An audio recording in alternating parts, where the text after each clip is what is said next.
You're children. You're like 18 years old. You don't know what it was like. So you. Don't tell me how to handle this. The real ones know. Subscribe to the podcast, KFC Radio on YouTube. Bang. 40 days and 40 nights, John. That's all it took, John. That's all it took for Tom Brady to come back. 40 days and 40 nights. That's how long we were in a Tom Brady-less world in the NFL. And I want to hear it from you specifically because you were leading the charge of like, yeah, he's just a guy who just retires and doesn't make any fanfare about it and doesn't make it a big deal. And now we're doing the whole back and forth wishy-washy thing. And it's fucking pissing me off, John. It's a little frustrating. Yeah! I'll admit that. Yes! I'm so happy. I was waiting for some dumb fucking spin zone. No. It's a little. It's not who he's been his whole career. It's a little out of the ordinary. He's been a quiet guy who doesn't really make much of a fuss, make much of a mess. I think he's even said before that he probably wasn't going to have a retirement tour. But you know what? Which I don't think this is. No, I don't think it's a retirement tour either. Like if this is. Sorry, you go ahead. We're in a little delay here. I think it's out of the ordinary for him, and it is. Part of me was like a little. No, I'm never gonna complain about getting to watch Tom Brady play football more. There is something primal that happens to me when I watch Tom Brady run onto a football field. So there's an excitement that I've never experienced in any other form of my life, in any other facet of life. I've not felt the joy I feel when I watch Tom Brady run into a field. So to get at least 17 more of those fucking little moments of joy in my life, probably the last time I'll ever feel joy. So yeah, I'm happy about at least 17 more of them. But there is an aspect of it where it is a little like, this isn't. And obviously later in his career, he has become more of this kind of guy. He's been more in the media, more commercials and social media and fucking, obviously just leaving the Patriots. There's been more drama surrounding him in his later years. Yep. So it's not a complete shock, but yeah, part of me, because I think that's just so fucking badass. Yeah, well, that's the thing. He had you only technically like the only thing you get to do. Well, no, because you could do it multiple times, but like you only get one shot at doing the retirement right. You know what I mean? And all of the greats have come back. Jordan on the Wizards, Montana on the Chiefs. He's not the first, but it's almost like the same way that we revere Vince Gilligan and Breaking Bad because they're the one that did do it right, when so many others have faltered. Right. Really, when you think about it, television show finales and sports finales are often the same, where they hold on too long or they try to do a comeback and it ruins the legacy, quote unquote. And they all do it because for a lot of the same reasons, as a matter of fact. You're making too much money. You're too popular. You can't let go. So there's a lot of parallels there. And the guys who do nail it, well, the guy, because it really is just like Breaking Bad, and everyone else kind of gets shit where it's like, we still love insert show. The Sopranos, Lost, whatever, but Game of Thrones. And then sometimes you really fuck it up and they don't, it does actually ruin things. But he had a chance to do like what he really should have done was retire after the one in Tampa Bay. Because then you really ride out on into the sunset. But it's hard to do when you're still fucking awesome. When Peyton Manning rode off into the sunset, it was because we knew if he played one more fucking game, he was going to be, dead. So, his body was telling him. It's almost a curse, in a way, to be as good as he is at this age because it's like, when the fuck do I retire? I'm 100 and I'm still just as good.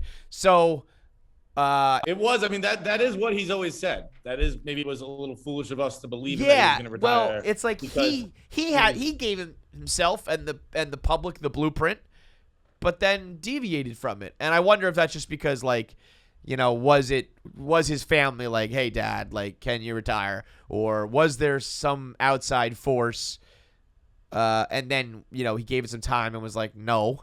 Or was it just like, Dave was saying on the rundown, when you first wrap up an NFL season, you're probably like, holy shit, I can never do that again. No fucking way. And then 2 months later, your body and your mind and your heart are right. But it just seems weird for a guy that usually is so in control it was clearly wishy-washy. Like, he had to have had major doubts just 40 days ago, right?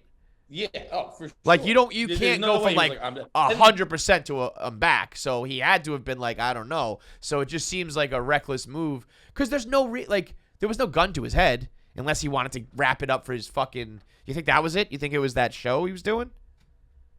No, because that was I don't know if it was done just yet, but like I guess maybe before free agency starts, like he needed to have let the team know so they could move on, and now he needed to come back before the team needed to go get somebody else. Or I guess there are like limitations if you want to play next year, but it also seems like you're Tom Brady.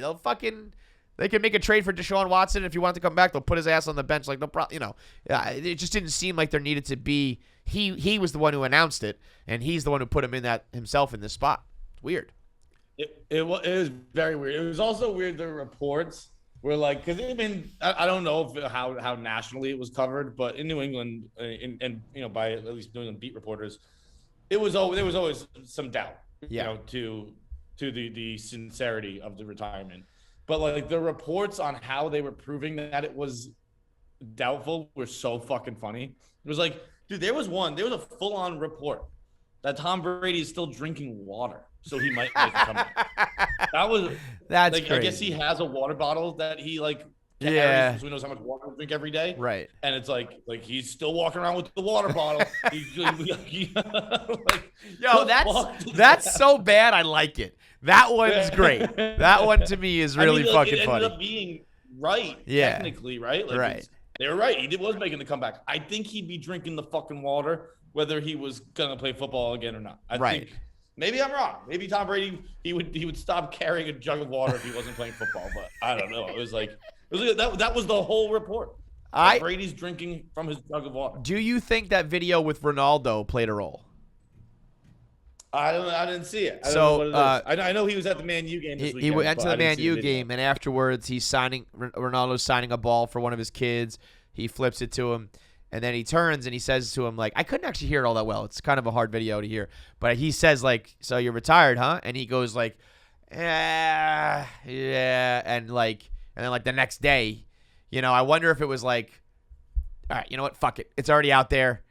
Like, or now the media is going to start with their bullshit. Like, he's questioning it, so maybe I just do it now. But I feel like that actually that might have actually played a role.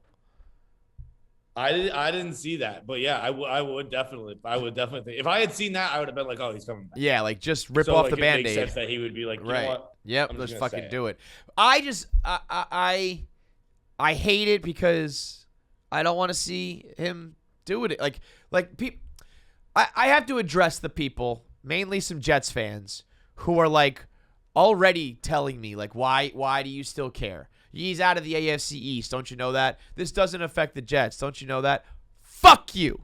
Okay? Because I know most of you are probably like 20 years old. And really when it comes down to it, only the very tail end of Brady's career frustrated you, with a chunk of those years being on the Tampa Bay Bucs. So it doesn't even affect you at all. The people who lived through the full reign of terror of Tom Brady don't fucking like that guy. And it's not that it's personal. I actually think he's awesome as a personal guy. But as a fucking player, I look at him and it makes me want to puke and kill him and kill myself. And it's 23 fucking years of hate that's buried deep inside you that you don't just like, oh, he's gone now, like whatever, it's no big deal. Because I don't want to see him do well again. And I don't want to see Patriots fans who become Bucs fans have their fucking cake and eat it too again. And I don't want to see guys like Stephen Che and Bucs fans who all of a sudden just got gifted the greatest of all fucking time just falls into their lap and they have their problem solved while I'm sitting over here with time as a flat circle. Because Tom Brady winning, as long as Tom Brady's winning and in this league doing that, it's like his league. And it's like old times. And it's like new times haven't begun. And we haven't ushered in a new era where maybe the Jets can finally fucking win. Where Zach Wilson is just taking over and running with the torch. It's not there yet. It's not happening. And it reinforces the fact that nothing fucking changes for me. So no, I'm not just going to like get over it. No, it doesn't matter to me that he's not in the AFC East anymore. Because you know what? What if he just goes out there and balls out, has an MVP season, and his team is not injured in the playoffs like they were this year, and he wins another Super Bowl? You want that? You want another fucking Super Bowl for Tom Brady? Because that's definitely on the table. And then as Jets fans or any other lowly fans, you got to hear all about that shit and how great he fucking is. And that somehow, New England claims half that as their fucking another championship for them. And everybody's happy except for fucking you again. And that's just okay. You got no fucking problem with that? You're children. You're like 18 years old. You don't know what it was like. So fuck you. Don't tell me how to handle this. The real ones know.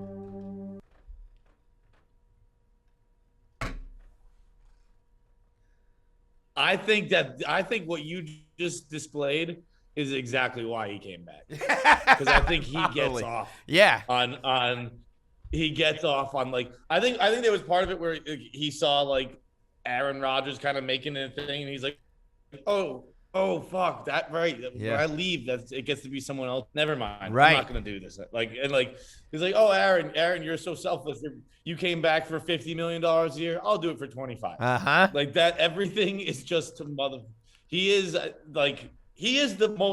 biggest motherfucker in the history of sports. Yep. He fucking hates.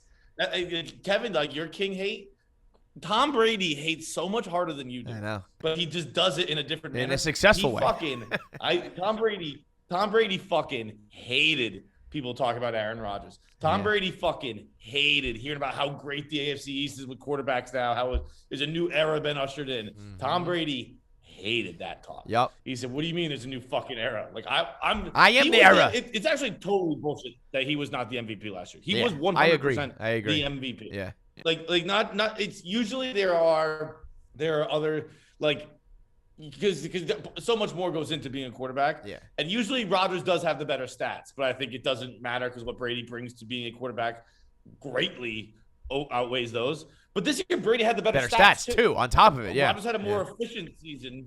Yeah, Rodgers was more efficient, but like those numbers fucking matter when we're talking about an MVP. Yeah. Tom Brady had the most touchdown passes. Tom Brady had the most passing yards. Tom Brady is the hands down MVP. Yep. Was.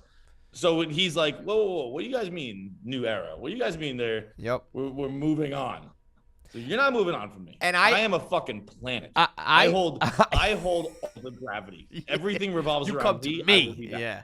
I do think too once he became more of an internet guy, specifically, I still maintain that I convinced him to give that guy a fucking Bitcoin after that one video where I which by the way, whoever that guy who paid $500,000 for the Tom Brady's last touchdown ball, you got to go make that right? Tom Brady's got to break that guy off some change, no?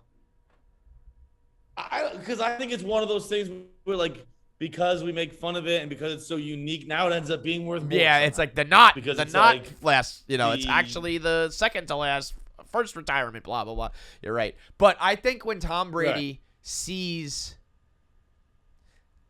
I feel like Tom Brady, in his heart of hearts, it's like if you asked him, why do you go out there and play? Do you play for John Feidelberg or do you play for Kevin Clancy? I think he would probably say the right thing. Oh, I play for the Patriots fans who love me and support me. But I think he goes out there to fuck with me more than to make you happy, you know? I don't even think he'd say it the other way. You think he would say it? Yeah. Like I think there's a part who like I think he like knows me or guys like me, like all the big Jets fans, all the major fans of the fan bases that like went against him. I think he's like, yeah, like you guys are my little fucking playthings. You're my little fucking puppets that I just smash whenever I want, and I don't want to stop doing that yet. I mean, we're talking about a guy who still can fucking tell you like the 6 quarterbacks chosen ahead of him. Yes. I mean, like, obviously that's not something you'd forget, but like not that he can still tell you them. It still clearly bothers him. Yes. Yeah. It's still upsets him. He's won 7 Super Bowls and fucking Gio Carmazza, whatever the fucking 49ers guy is, still fucking pisses him off.